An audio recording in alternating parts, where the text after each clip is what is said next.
বলে, হে প্রভু, জিহ্বয়ে কত অচ্যুত বিকর্ষতি মাম বিতৃপ্তা শিষ্ণন্নতস্তদরশ্রমণং কুতশ্রী জ্ঞান উন্নতশ্চপলদ্রিক কচ কর্মশক্তি বহুব সপত্ন এব দেহ পতি লুলন্তি।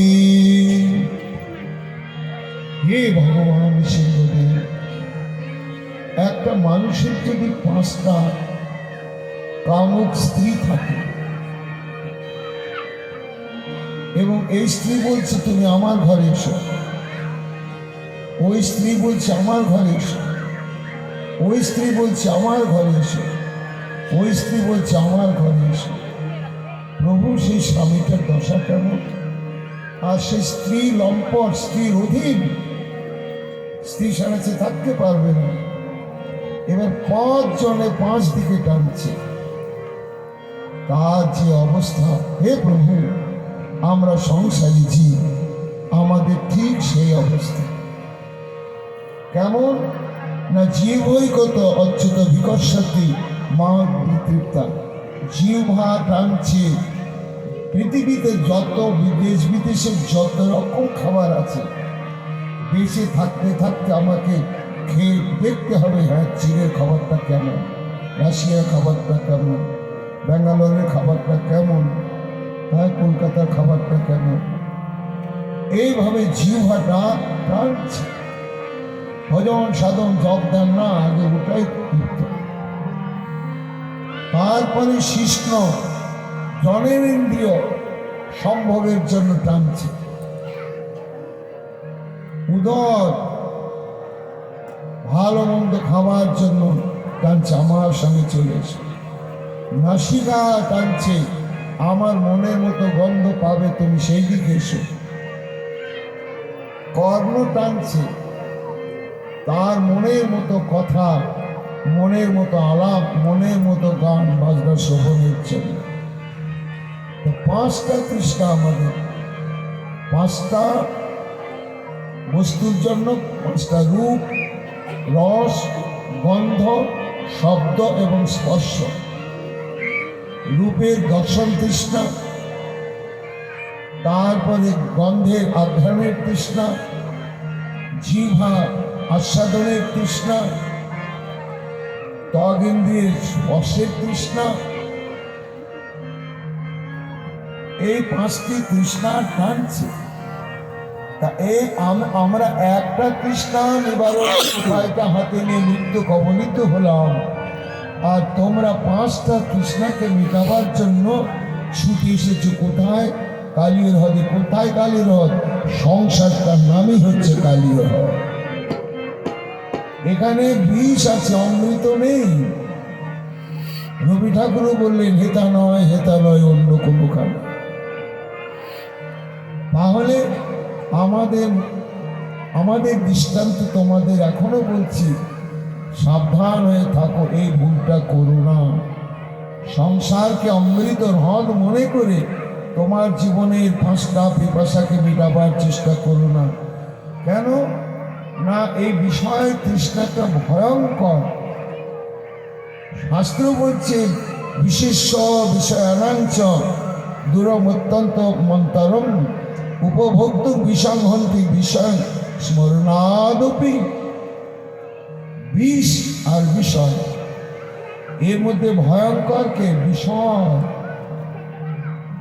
কেন না, শাস্ত্র বলছে বিষ আপনি স্পর্শ করুন, মরবেন না। যতক্ষণ পর্যন্ত শরীরের মধ্যে এটা প্রবেশ করানো না যাবে, রক্তের সঙ্গে না মিশবে, ততক্ষণ মৃত্যু হবে না। তাহলে বিষ যত বড়ই ভয়ঙ্কর বিষ হোক, শরীরে রক্তের সঙ্গে না মিশলে যে মৃত্যু ঘটায় না, কিন্তু বিষয় শরীরের রক্তের সঙ্গে মিশতে হয় না। বিষয়কে চিন্তা করতে করতে মানুষ মৃত্যুর কোলে ঢলে পড়ে, মৃত্যুর কোলে ঢলে পড়ে বিষয়ে ভাবনায়। এই জন্য বিষের চাইতে হচ্ছে বিষয় তৃষ্ণা ভয়ঙ্কর। আর এই তৃষ্ণার পেছনে ছুটে ছুটে, ওই দেখো দৃষ্টান্ত রাখলেন আমাদের চোখের সামনে, সংসারে 5টা প্রাণী, শব্দাদ পঞ্চবীরেব পঞ্চতমা পুষ গুণেন মদ্যা কুরঙ্গ মাতঙ্গ পতঙ্গ মেন ভৃঙ্গা নর পঞ্চবিরঞ্জিতম কি। এক হচ্ছে কুরঙ্গ মানে হরিণ, মাতঙ্গ মানে হস্তি, পতঙ্গ মানে হচ্ছে পতঙ্গ, মীন মানে হচ্ছে মৎস্য, আর ভৃঙ্গ মানে হচ্ছে ভ্রমর। এই পাঁচটা জীব একটা একটা তৃষ্ণার পেছনে ছুটে তারা মৃত্যুকে বরণ করবে। কুরঙ্গ মানে হরিণী, বনের স্বাধীন হরিণ, কত সুন্দর দেখতে, কিন্তু ও সঙ্গীত শ্রবণে খুব মোহগ্রস্ত হয়ে যায়। শিকারী ব্যাস জানে, তারা তখন বাঁশিতে বা কণ্ঠে খুব মনোরম রাগিনী আলাপ করতে থাকে, আর নিকটে ফাঁদ পাতা থাকে। ওই কানে ওই রাগিনী শ্রবণ করে আকৃষ্ট হয়ে হরিণ এসে ফাঁদে পড়ে যায়, মৃত্যুকে বরণ করে। একটা কানের তৃষ্ণার পেছনে উপায়টা হাতে নিল, মৃত্যুকে বরণ করল। মাতঙ্গ বনের স্বাধীন বলিষ্ঠ হস্তি, তাকে ধরার উপায় কিনা পোষা হাতিকে, যেখানে যে জঙ্গলে প্রচুর হাতি থাকে সেখানে একটা চারিদিকে ঘিরে ফাঁদ তৈরি করা, আর মুখটা খোলা থাকে। পোষা হাতিকে ছেড়ে দেওয়া হয় তার মধ্যে, সে তখন সংকেত শব্দ করে।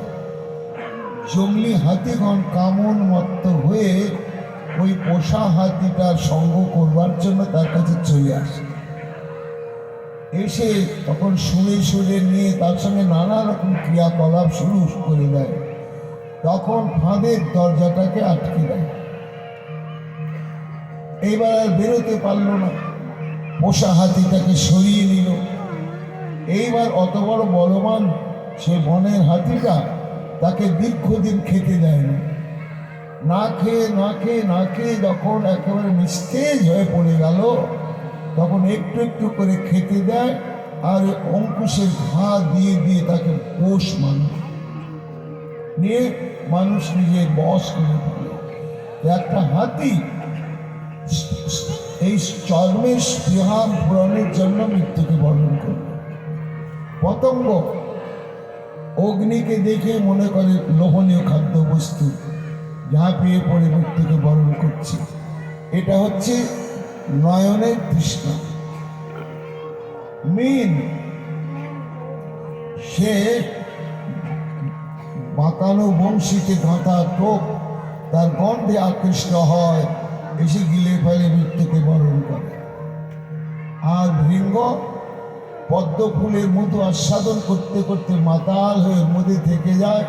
পদ্ম ফুলটা রাত্রিবেলা যখন বন্ধ হয়ে যায়, ভ্রমরা তখন দোমাটকি হলিবোল হয়ে যায়। ভ্রমর জিহ্বার স্বাদে মৃত্যুবরণ করল,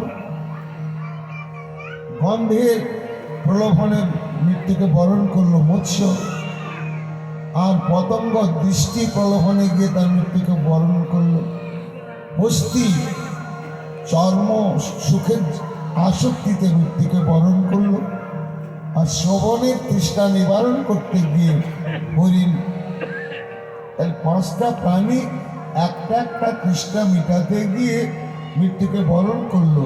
কিন্তু শাস্ত্র কি বলছে? মানুষ একই সঙ্গে তোমার পাঁচটা তৃষ্ণা, এই পাঁচটা তৃষ্ণা মেটাবার জন্যই তুমি সংসার কালীয় হ্রদে বসে রয়েছে। পরিণামকে এই দেখো আমাদের দশা। তারপরে তারা তখন চিন্তা করলেন যে আমরা তো মরেই যাচ্ছি এবং আর মৃত্যু থেকে আমাদের বাঁচার কোনো উপায় নেই। তখন তারা মনে মনে ভাবতে লাগলো যে মরবই তো, একবার প্রাণ কানাকে একটু জানাই, তাকে একটু ডাকি, মরণকালে যদি একটু ডাকতেও পারি তাহলে প্রাণের শান্তি নিয়ে মরতে পারবে।